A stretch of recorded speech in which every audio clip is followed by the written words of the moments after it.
খবরাখবর সাংমার ৩০ নভেম্বর শান্তির বাজারের পৌর পরিষদর নজুকুলি গড়ানোর ফাং গড়িল মন্ত্রী শান্তনা সাংমা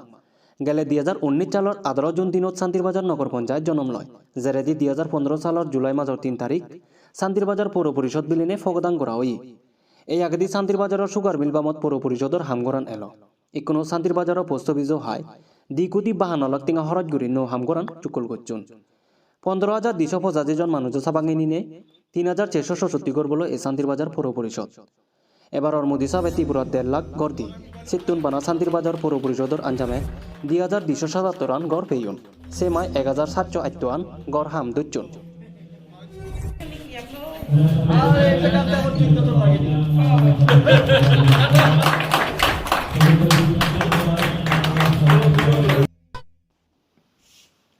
বেকানি মিলিনে শান্তির বাজার পৌর পরিষদরে আরো বেদবালেদি গুড়ি বাড়তে তার নগর ফগদান করা হলো আর ফাংনানো হিসেবে থুবো এলো রাজ্য সরকারের মানবলা সমাজ চিকি আর সমাজ বালেদি লগে টাউন বামর মন্ত্রী দাঙ্গবি শান্তনা সাংমা সে লগে থুবো এলো শান্তির বাজারের এমএলএ দাঙ্গ প্রমোদ রিয়াং দক্ষিণ ত্রিপুরার ডিএম দাঙ্গ সাজু বাহিদে এসডিএম দাঙ্গ অভিনন্দন বৈদ্য দক্ষিণ জেলার সভাধিপতি দাঙ্গবি খাকুলি দাস দত্ত সে লগে বিএসসি চেয়ারম্যান দাঙ্গ গৌরীশঙ্কর রিয়াং এক লগে লাখ লাখ ঘর এজানায় গোদারের জন্য নান জায়গা থিজু অসিবিল বেবারিয়ে হরলি ইদ্দোলা লৌরত সিমিত জাতুন যেদক মনে হয় সে দরে বেজদন সে বেলা দাঙ্গবি শান্তনা সাংমা হইয়ে বেবারিয়ে আরো হিনিয়ে হারর গুনোয়ার নয় পারা দর দরিদাক বেবারিও নি সেটাও চায় না। তো সমস্ত দিক থেকে সমতা রেখে যাতে গরিব অংশের জনগণের কোনো জায়গাতে ক্ষয়ক্ষতি না হয় সেটা মাথায় রেখে যাতে সেই কাজগুলো করা হয়। তো তার পাশাপাশি আমি এটাই বলতে চাইবো কেননা অনেক সময় অতিক্রম হয়ে যাচ্ছে, তো অনেকের বিভিন্ন কাজ রয়েছে, মিটিং রয়েছে এবং আপনারা যাদেরকে উন্নয়ন করতে হলে একে অপরের হাত ধরে উন্নয়ন করতে হবে। তার জন্য কাউকে ছোট করে দেখা কখনো উচিত নয়। যে একদিকে আমাদের জনপ্রতিনিধি রয়েছেন তাদের সহযোগিতা দরকার, একদিকে যারা প্রশাসনের বিভিন্ন দায়িত্বে রয়েছেন কর্মচারী রয়েছেন তাদের সহযোগিতা প্রয়োজন, অন্যদিকে যারা এই এলাকার জনসাধারণ রয়েছেন তাদেরও সহযোগিতা প্রয়োজন। তো আমি আশাবাদী যে এই এলাকা অতি দ্রুত গতিতে উন্নয়ন করা, সেই দিকে লক্ষ্য রেখে আমাদের সরকার কাজ করছে। আমি আশাবাদী যে আমাদের শান্তি বাজারে পুর পরিষদের এলাকায় যারা বিজয়ী তারা জানেন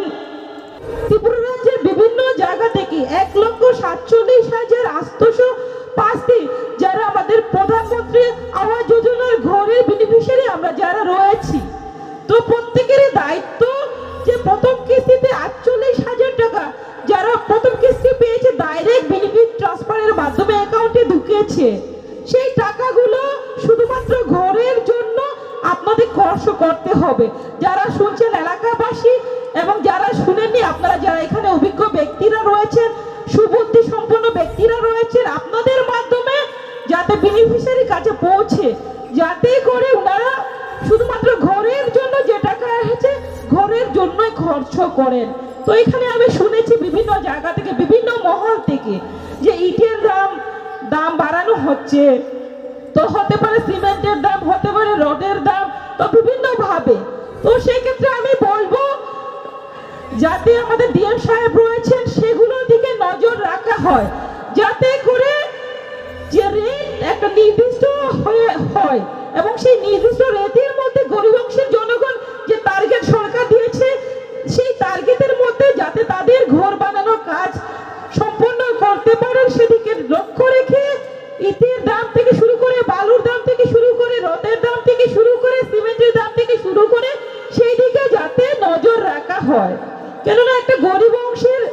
জনগণ, তো গরিব অংশের জনগণকে যে যারা বিভিন্ন ব্যবসায়ী রয়েছেন যাদের স্কিম একটা আসলো সেটা যে কিভাবে পাবে এবং সেটা আমি বলে দিলাম আপনাকে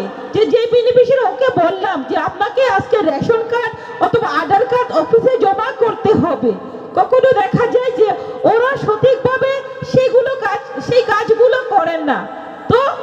যারা জনসাধারণ রয়েছেন আপনাদেরও কিন্তু সহযোগিতা করতে হবে। অনেক সময় দেখা যায় কোন একটা আয়ুষ্মান ভারতের কার্ড থাকলো, হসপিটালে গেল, সে সেই স্কিমের সহযোগিতা পাবে, কিন্তু অনেক সময় সেই কার্ডটা কিভাবে ব্যবহার হবে সেটা অনেকেই জানেন না। তার জন্য আমরা সচেতন যারা রয়েছে সেটার দিকে লক্ষ্য রেখে ওনাদেরকে সহযোগিতা আমাদের দরকার, সহযোগিতা করা।